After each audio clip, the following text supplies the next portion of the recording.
خلک یې ګشت و ګذار کوي، اقتصادي پروژې ښه په درب کې روانې دي، ښه په خوشحالۍ کې روانې. له بلدک د تر قندهاره څو ځایه سړک شروع دی. د وزیر صاحب دفاع ادامې ما ته وضاحت راکول، ډېر کار شوی دی. نورو ځایو کې سړکونه شروع دي. د افغانستان حلقوي سړک چې داسې د کابل نه ځي تر قندهار او بیا تر هرات او بادغیس او په جوزجان او په مزار شریف راګرځي، داسې په بغلان باندې راځي کابل ته ځان رسوي. دا ټول حلقوي سړک به اسلامي امارت چې چیرته خراب وي دا به جوړوي. خو هغه وزیر صاحب د دفاع ادامې چې ما ته کومه نقشه راکړله د حلقوي سړک د افغانستان نه علاوه د ننه چې کوم سړکونه سره وصل دي دا هم د دوی په پلان کې شامل وو. مختلف ولایتونه چې یو بل سره وصل کېږي دا هم د اسلامي امارت د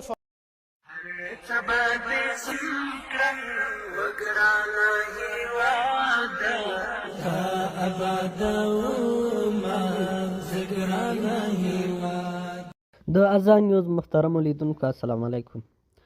د افغانستان او چین ترمنځ د سړک نښلولو یوه نوې او مهمه پروژه چې په افغانستان کې به یو نوی اقتصادي بدلون راولي. د واخان له لارې د افغانستان او چین نښلول. دغه لار د افغانستان اقتصاد لپاره د یو نوي زیری په توګه راڅرګندېږي چې افغانستان به د ګاونډیو هیوادونو لکه پاکستان او ایران له انحصار څخه خلاص کړي. د بدخشان ولایت مقام وایي چې د بدخشان ولایت واخان ولسوالۍ د کوچني پامیر په وغجیر دره کې له چین هیواد سره د ورېښمو تاریخي او ترانزیتي لاره چې شاوخوا 30 کیلومتره کار یې پاتې و وصل شوې ده. اوس موږ د اشکاشم ولسوالۍ څخه د چین تر پولې پورې په جغل فرش په توګه نسبتا هواره لاره لرو چې د مارپیچ له کږلېچونو او څو ځایه پلونو او پلچکونو پرته چې د اوړي په ګرمیو کې د یخجالونو د ویلې کېدو له کبله ستونزې ایجادوي نور په ښه توګه د استفادې وړ ده. خو بلخوا د ټولګټو چارو وزارت وایي د واخان د سړک په اړه خپاره شوي راپورونه سم نه دي. که څه هم دغه کارونه ډېر مخته تللي دي خو لا هم دغه سړک له چین سره نه ده وصل شوی. خو موږ دا مسله پرېږدو که افغانستان نن نه وي وصل شوی ورسره نو یو میاشت وروسته سبا بله ورځ به ورسره ضرور وصلېږي ځکه په دغه سړک ډېر ګړندي کارونه روان دي. داسې ګمان کېږي چې دغه سړک په خامه توګه وصل شوی ده خو لا هم ځینې نیمګړتیاوې لري چې د تګ راتګ د استفادې لپاره تر ډېره استفاده نه کېږي. راځئ د واخان د ارزښت په اړه وغږیږو چې واخان د افغانستان لپاره څومره ارزښت لري. د ورېښمو تاریخي لار چې د افغانستان اسلامي امارت یې یو ځل بیا د جوړولو هڅه کوي د افغانستان لپاره یې ارزښت څومره ده. واخان د ورېښمو یو پخوانی لار وه خو د نړۍ راتلونکې څلور لاره ده. واخان چې د افغانستان او سیمې لپاره ژیوپولیټیک موقعیت درلودونکی ده ورځ تر بلې یې ارزښت لوړېږي. دا چې ورځ تر بلې د سمندري لارې پیچلې کېږي نو د وچو لارو ارزښت هم ورسره لوړېږي. همدا اوس هم په سمندري لارو کې اړو درو روان ده. د یمن حوثیان لوري په سره بحیره کې هغه کښتۍ نه پرېښودل کېږي چې اسرائیلو ته مواد وړي یا هم د اسرائیلو کښتۍ وي. اړه دوړ د هند تر اوبو هم اوږد شوی. څو ورځې وړاندې د هند په اوبو کې هم یوه کښتۍ ویستل شوې وه چې دغه چارې بري یا د وچو لارو ته لا ارزښت ورکړی. واخان د افغانستان لپاره نښلوونکی څلور لارې دی خو د چین لپاره د ژوند نوې هیله ده ځکه چین اوس په دې لټه کې ده تر څو د وچې له لارې منځنۍ اسیا اروپا او افریقا سره ځان ونښلوي چې واخان تر ټولو غوره لار بلل کېږي. چین د افغانستان له لارې د ایران او د ایران له لارې ترکیې څخه په تېرېدو سره اروپایي بازارونو سره نښلول کېږي. بل خوا بیا د ایران له لارې له عراق سره هم نښلي. همدارنګه د چاربهار بندر له لارې له عربي هیوادونو او د سویس د کانال له لارې اروپا او افریقا ته هم ځان رسوي. په دې توګه تر ټولو نږدې تمامیږي. بلې خواته بیا ایران ترکمنستان او عربي هیوادونو څخه انرژي او خام مواد را واردوي چې اوس مهال چین ورته بې حده زیاته اړتیا لري. چین په 2022 کال کې د 600 میلیارډو ډالرو تجارت کړی. که چیرې د واخان له لارې د 400 میلیارډه ډالر تجارت وکړي نو موږ ته باید څه د پاسه 6 میلیارډه ډالر ټیکس راکړي.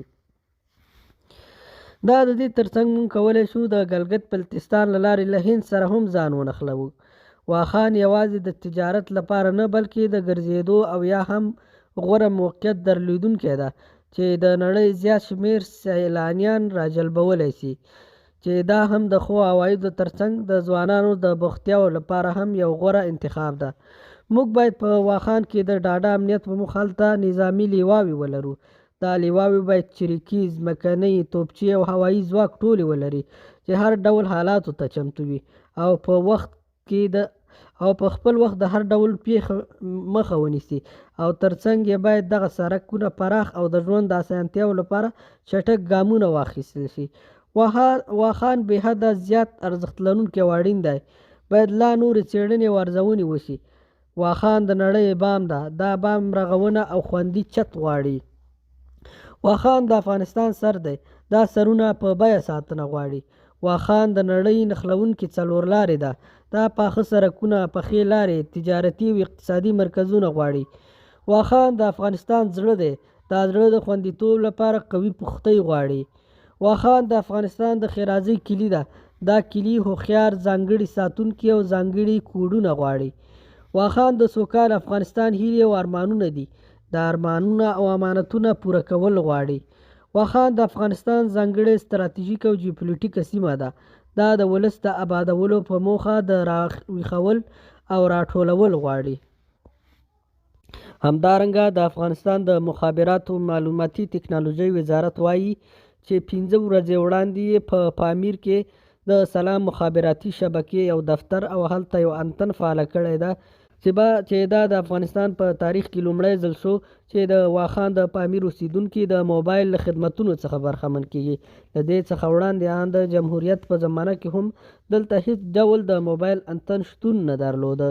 په دې اړه د بدخشان د افغان ټلیکام مدیر داسې وایي: مردم پامیر کلان که قبلا آمدن بودن به اینجا د دفتر مراجعه کردن و ما دیگه تلاش کردیم، زحمت کشیدیم که امی سایت در ولسوالی پامیر کلان فعال نماییم و امروز خوشبختانه در پامیر کلان. همدارنګه د پامیر اوسیدونکي هم له دغه اقدام خوښ ښکاري او د اسلامي امارت قدردانی کوي. مخابرات سلام در اونجا نصب شد. ما یک سلسله مشکلات زیادمان حل شده به خاطر تماس. ما تماس مرکز ولسوالی را نداشتیم. از مرکز هزار رقم مشکلات بر ما میشد که ما در حالی که خبر و احوال از فامیلای خود، از مثلا ما آمدیم در فیض آباد 2 ماه 3 ماه بود که ما هیچ آگاهی از پامیر نداشتیم. همه فعال شدن پایه دیگه ما بسیار خوش هستیم. این 3 روز است ما از خانه تماس میگیریم. پیش وقتا این گپا نبود، حالی شکر خدا دیگه همه امارت اسلامی غلیمه شد.